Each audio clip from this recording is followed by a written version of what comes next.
What we love about patient care, us as physicians and taking care of patients, is that relationship, right? That opportunity to provide compassion and dignity and support for our patients. And some of that has been lost, which is why I think we see a lot of the burnout.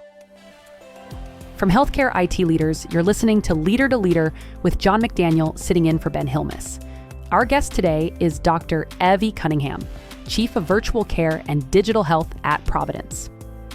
In our conversation with Dr. Cunningham, she emphasizes the need for virtual care and digital health to address workforce shortages and improve patient care.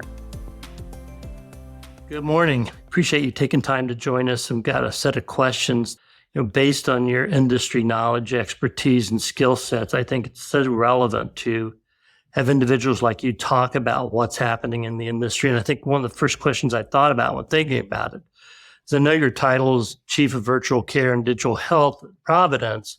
Can you tell me a little bit more about exactly what your responsibilities are and the definition of that role? Yeah.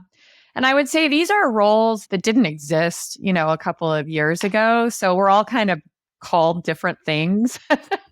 Chief Clinical Transformation Officer or Chief Digital Health Officer in other health systems. But basically, I'm the physician, clinician leader that is also leading care transformation for the health system, and specifically care transformation that involves technology or new ways of using technology to deliver care. And so under my umbrella of responsibilities within my portfolio, we have a broad array of different products and services that we provide for the health system, anywhere from inpatient telemedicine programs, virtual nursing, hospital at home, remote patient monitoring, remote therapeutic monitoring, and then digital products. There's a product that I founded called MedPearl that's also being used across the system. And so our goal and our job is really to kind of help the health system change and move and operate differently. And it's really hard to do that at scale in a large health system just from the operations teams, because they're all just busy keeping the wheels on the bus. So we're there to help them strategically start to implement these new programs and new ways of doing things.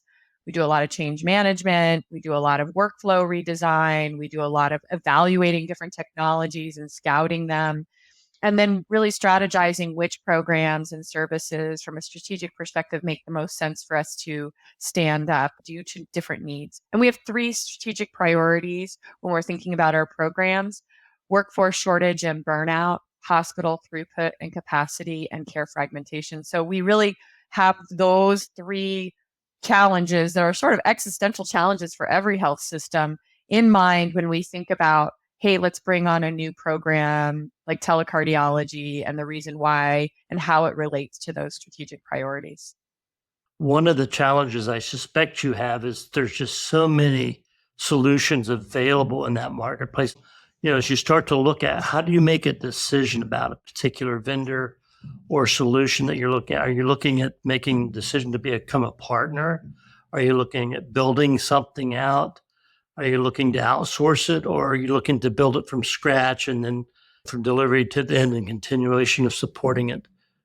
That's a really great question. And I think that it is something that obviously many in the health tech industry, many vendors that are out there are really curious, like, how do I get in to a place like Providence? The answer for Providence is probably not the same answer that you would get in every health system. There's large and small, and we're actually a beast. We're enormous. So we're not typically going to bring in a very early stage company or vendor because we could actually crush them. They won't survive trying to accommodate us. So first of all, you asked if we do build versus buy.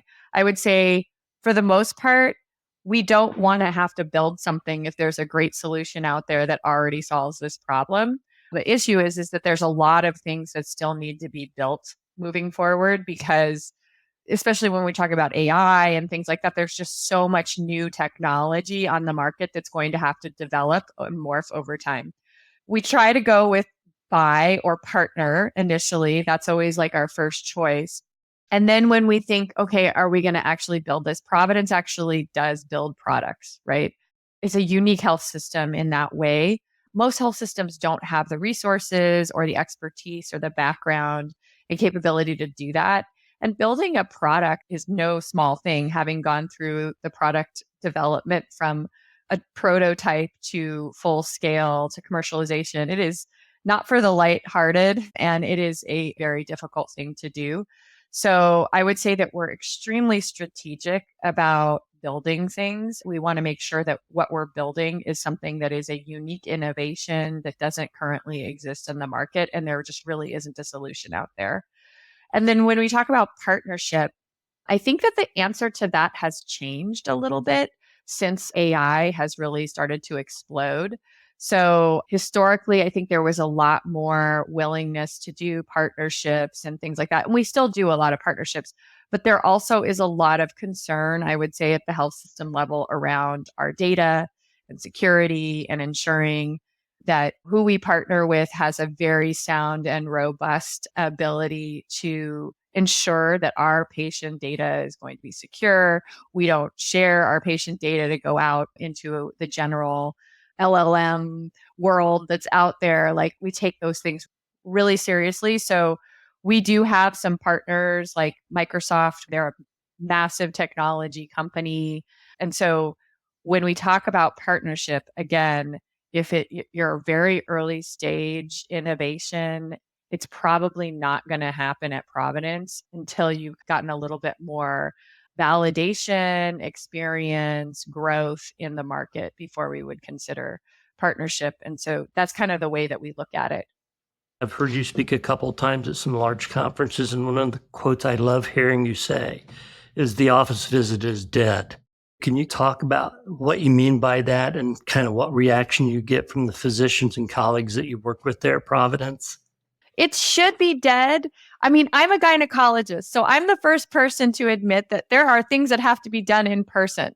But at the end of the day, we are bringing so many patients in to do face-to-face visits that do not need to be coming in face-to-face. So I'm trying to get people to start thinking differently. One of the things that I mean about this is really the traditional office visit is dead when it comes to managing chronic diseases.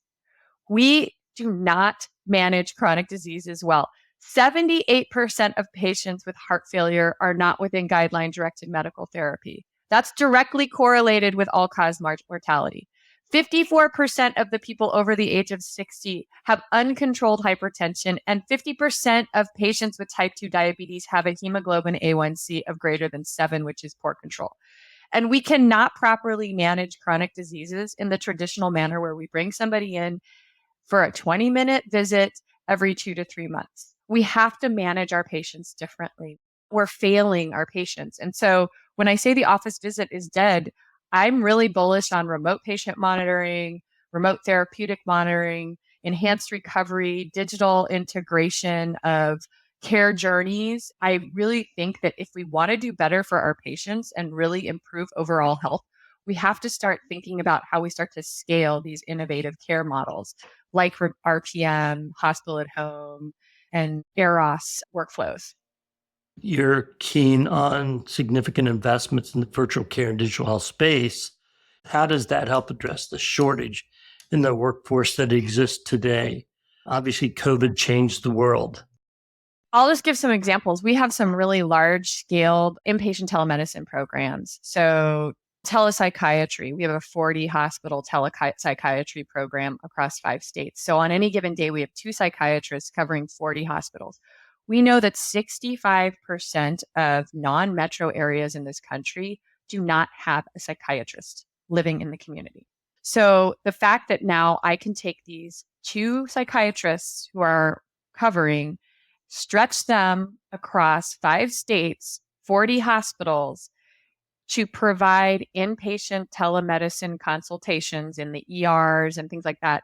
That's one example of how we're going to address clinician shortages, is by being able to take these specialists and their expertise and extend their capacity.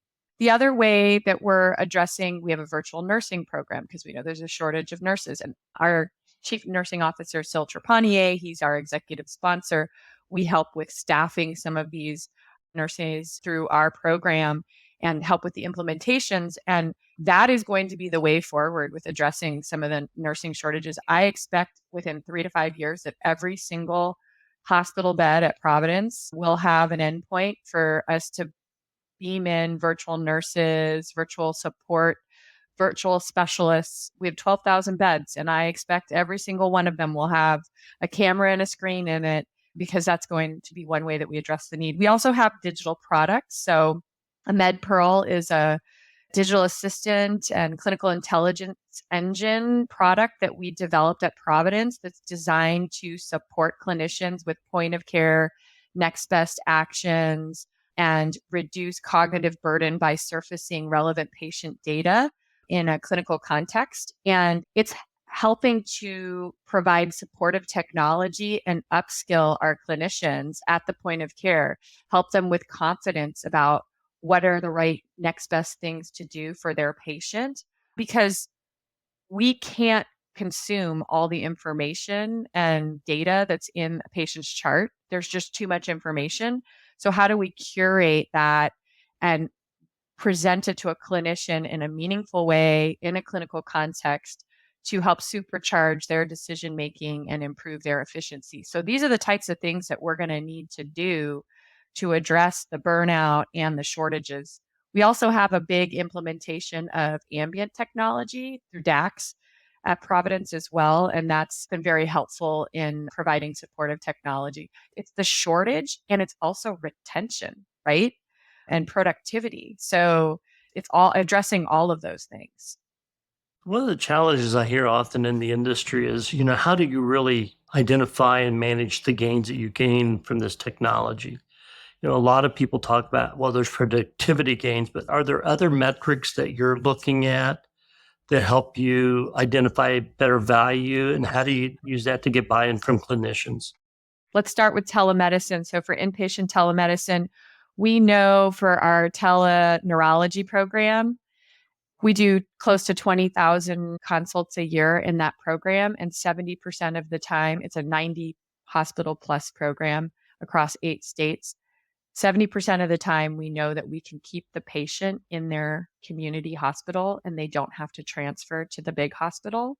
So we're talking about 14,000 patients a year across our system that we keep in their critical access hospital, their community hospital, empower the people, boots on the ground, to retain that patient.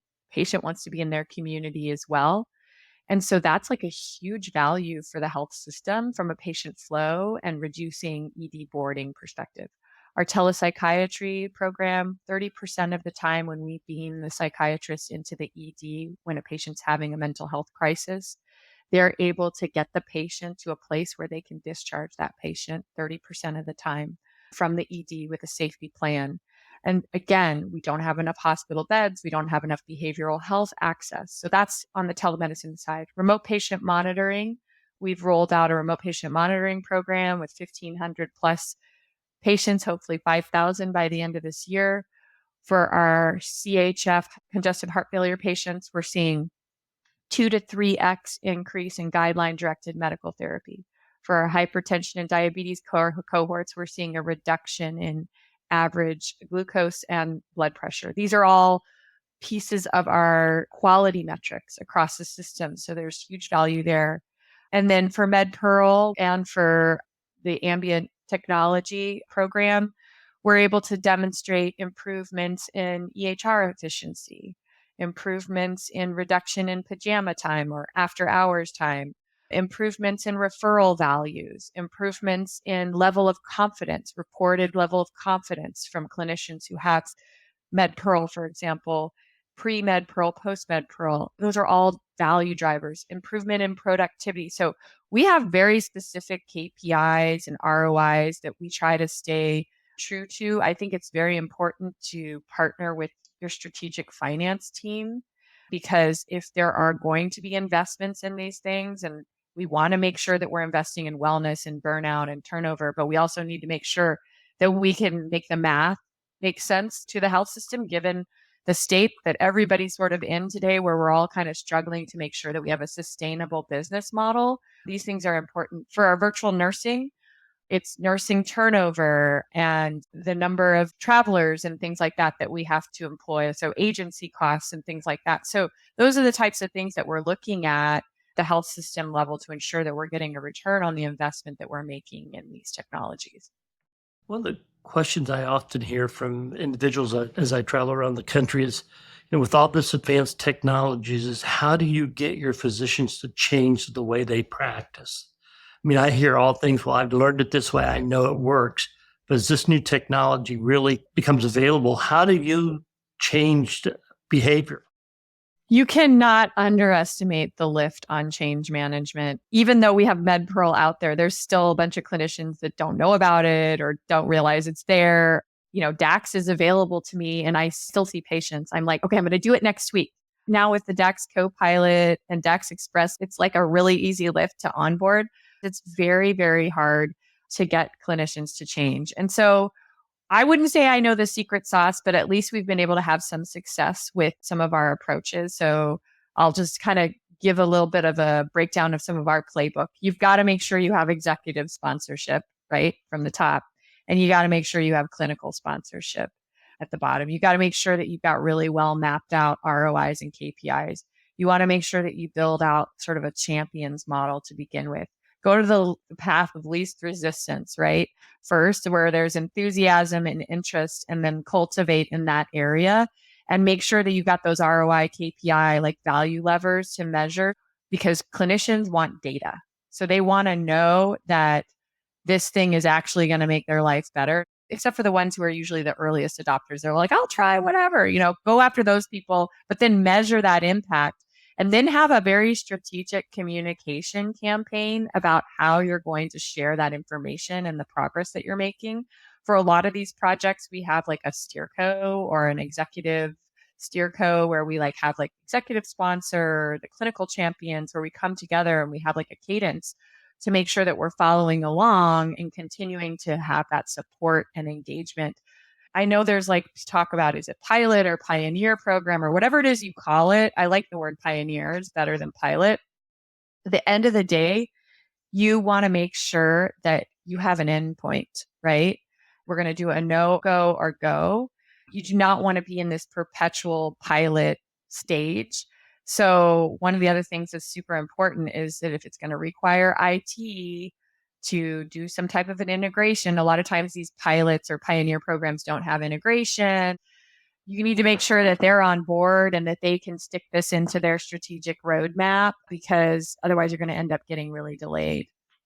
Based on your extensive experience and really what you've learned, how would you advise other health systems looking to expand into virtual care and digital health spaces? Any ideas, concepts, or thoughts that you could plant with them?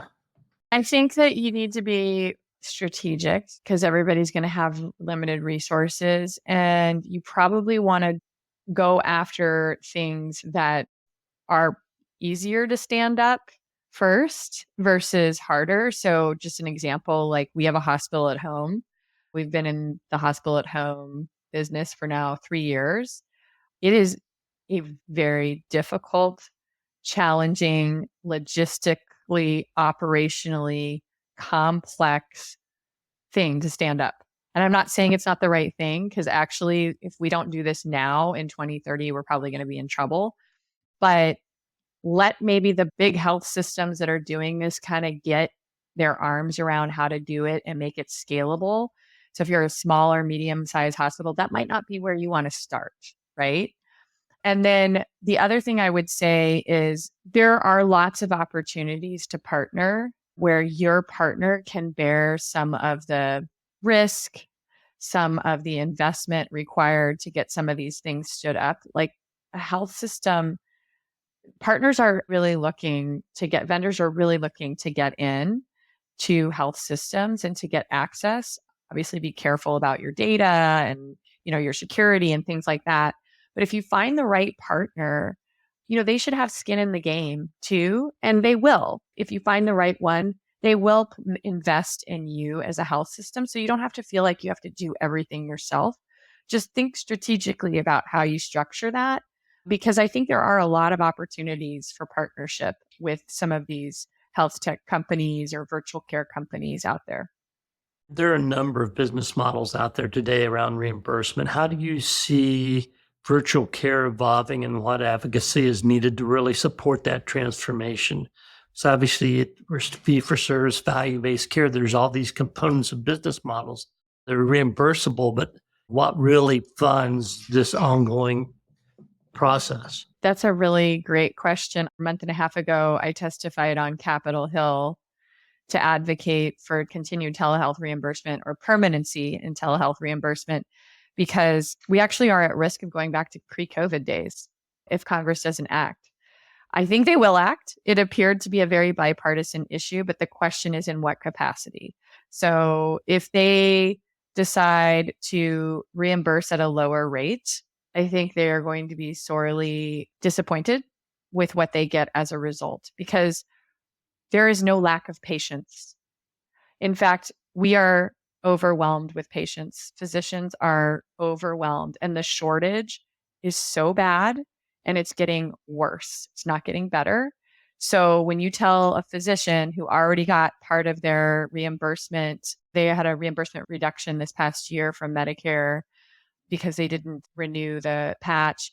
If you tell them now, I'm going to say those 3 patients that you see in your clinic that are virtual today, I'm going to reimburse you 25% less or 50% less, they'll just make them come in, because why would they do that? So the problem is that we weave virtual visits into our practice, and it's not like we do virtual only work and somehow I have a reduction in my overhead as a result of that. We're drowning in patients. So it's a supply demand issue. So I really do think that they need to make permanency and parity an important part of the reimbursement model.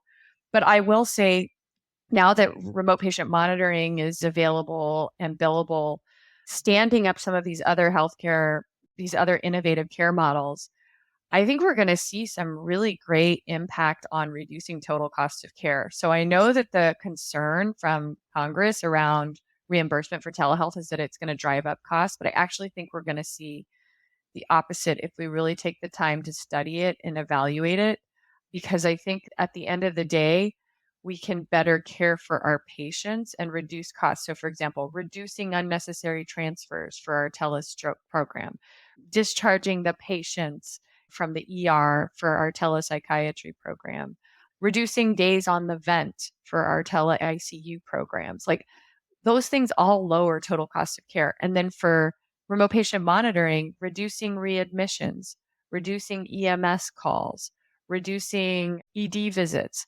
So if we really kind of think thoughtfully about the entire ecosystem and the impact that these technologies can have on that integrated care delivery system, I think there's a total cost of care reduction opportunity if we look at this and slice it in the right lens.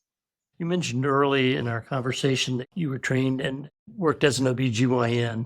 What point in time and why did you decide to transition into technology in the IT space?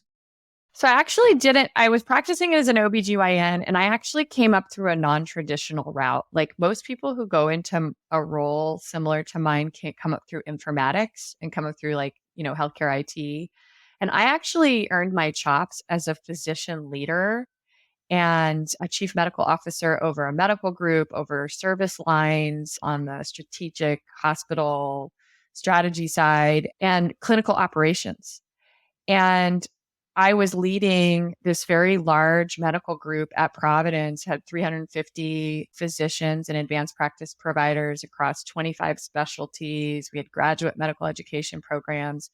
And I didn't have a technology background, but I have a long history of care transformation and implementing care transformation, getting doctors to do things that they don't usually do. I realized Providence was making all of these investments in partnerships and healthcare technology, and there was a lot of news and fanfare around it. But when I would go back and talk to my doctors, they were all so frustrated and they were so burnt out. And they're like, none of this is helping us. And we're not a playground for people to build stuff that we don't need. they were frustrated with their experience and they're like, why isn't any of the needs that we have like translating to the front lines? And so I got engaged with the folks in our corporate development team who are making some of these decisions around the investments and managing our partnership with Microsoft, and sort of said, hey, you guys need a doctor on your team. And that's where I earned my chops in healthcare technology. I started working with the corporate development team. I became their chief medical officer. I was tech scouting. I was helping them with product incubations and innovations and learning as much as I could about the industry. And that's also when I started incubating MedPearl, and then eventually took over all of the virtual care digital health team. I didn't build those programs. I received the opportunity to be the leader over those programs and has helped to grow and scale more of them since that portfolio came under me.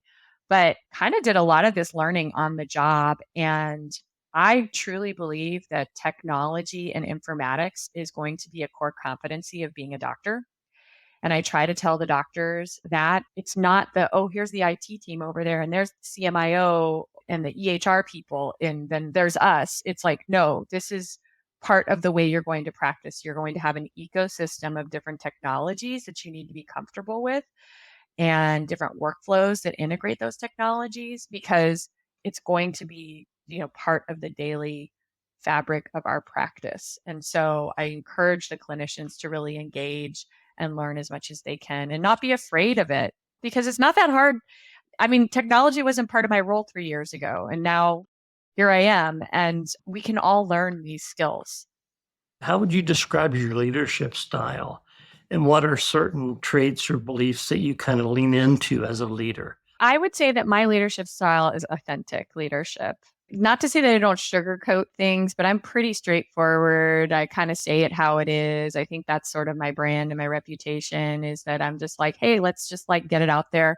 I think also it's very important to provide for clinicians in particular to have expertise, especially clinical expertise that you can speak to and provide data to back up whatever statements or things that you're talking about. So when I talk about authentic leadership, genuine leadership, I really think that people want to hear specifics and data and examples. And I weave a lot of storytelling, I would say, into that, because, that gets people engaged. So I try to be inspirational in that way and encouraging. There's not a lot of women that have moved into roles that I'm in the industry. So there's more and more, but I think that I do feel a sense of responsibility in some ways, because I do mentor a lot of people, not just women. I tend to attract a lot of women who are looking for a mentor, and I have been mentored. I have benefited from excellent mentorship throughout my entire life. And so I feel like it's part of my responsibility as a physician leader, as a female leader, to provide that mentorship to those that seek it as well, obviously within the capacity that I can. But I feel like a lot of the mentorship that I provided early on was more towards women. Earlier on in my career, it's like, how do I get to this level? How do I become a chief medical officer? When I joined Providence, there were 13 chief medical officers of medical groups, because Providence has 13 medical groups or 12 medical groups. I was the only female chief medical officer of the medical groups. Now there's like 4 or 5 of them. So it's really changing and evolving over time. But now I also have some men that have sought me out as a mentor too. Usually it's women, but I support talent. I support people who are also genuine and authentic and just want to do great things for healthcare. And so I love being able to watch people grow in their careers and provide that support for them. You're on the cutting edge of technology. You're in the forefront. What excites you the most about what's coming in the near future relative to technologies that's going to transform our industry? You kind of talked about AI and some of those. You see it, that obviously growing and others emerging as a tool? Obviously, there's just so much to unpack with AI because there's so many use cases and opportunities. I think it's actually going to be really messy for a couple of years just because everybody's trying to figure it out. What are the right use cases? I think we're going to see a lot of noise and A/B testing, beta testing, but then how do you sort of fit all of these things together? I think that's going to be a big challenge. I'm a surgeon at heart, so I can tell you that I think that there's going to be a lot of change in surgical assistance or being able to give really data-driven feedback to surgeons to improve and enhance performance, or surgical assisted guidance within the operating room. So I'm excited to see some of those innovations. I think ambient is in its infancy of what it can do. What I tell people is like, we need to build Jarvis for doctors. We're at version 0.1 right now. But if you take some of these things and bring them together, we can build a Jarvis for doctors. And so that's like the future state, is that in the future, be able to go into the room and have your conversation with the patient, look into the patient's eyes, ask for things to be brought up maybe on a big screen that you can demonstrate to the patient. Like that is like the future state. And I can see it. It's going to be, like I said, messy to get there. And there's a lot of things that are going to happen. But if we think thoughtfully about how we start to weave some of these capabilities together, the future is really bright. And what we love about patient care, us as physicians and taking care of patients, is that relationship, right? That opportunity to provide compassion and dignity and support for our patients. And some of that has been lost, which is why I think we see a lot of the burnout, where it's so hard to do all the administrative things that we need to do and also build that strong relationship with our patients that brings so much joy. And so whatever we can do to help us get there is sort of the mission that I'm on. Evie, this has been great. Thank you for sharing so much of your time with us around your thoughts, ideas, experience, knowledge, a wealth of information. I'm sure the individuals that listen to this will benefit greatly from it. It's greatly appreciated. Thank you. Well, thank you for having me, and thank you for letting me share. Dr. Cunningham is a leader with so many insights into how technological innovation and mentorship are shaping the future of the healthcare industry. Here are the top takeaways from our conversation.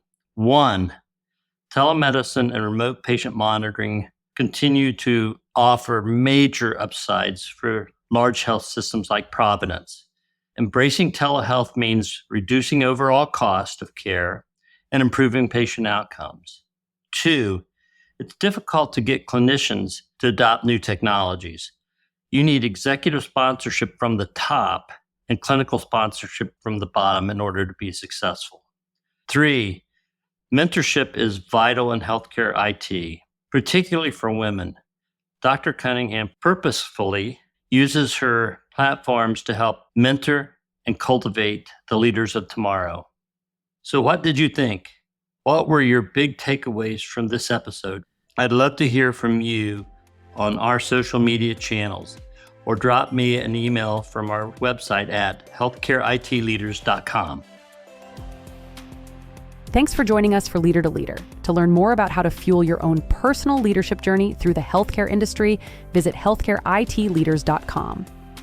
Don't forget to subscribe so you don't miss any insights, and we'll see you on the next episode.